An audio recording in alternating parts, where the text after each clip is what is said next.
Camera movement is one of the most expressive tools for a director to use. Good camera movement can enhance the emotion of a scene, reveal elements that are off-screen, and can help the viewer feel like part of the action.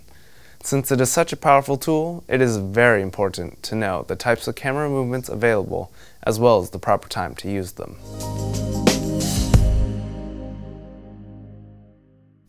One of the best ways to make a narrative look more professional is to incorporate dolly and truck movements into a scene. A dolly movement is made by moving a camera either closer or further from the subject over time. The movie Tombstone uses a dolly shot in order to see expression on the face of a main character during an important piece of dialogue in the movie. Another move closely related to the dolly is the truck. This shot is performed by moving a camera from side to side.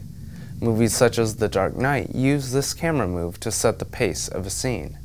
The slow dolly movement in this scene is in stark contrast to the action that just happened in the movie.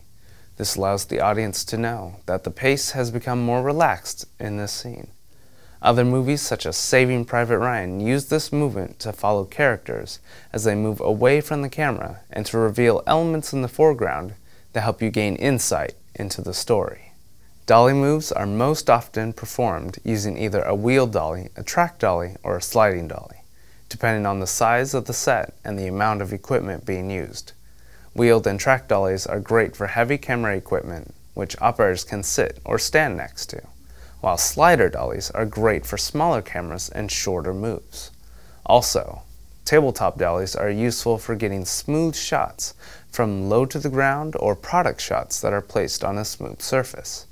If you don't have access to a camera dolly, great shots can also be achieved using common items such as wheelchairs and carts.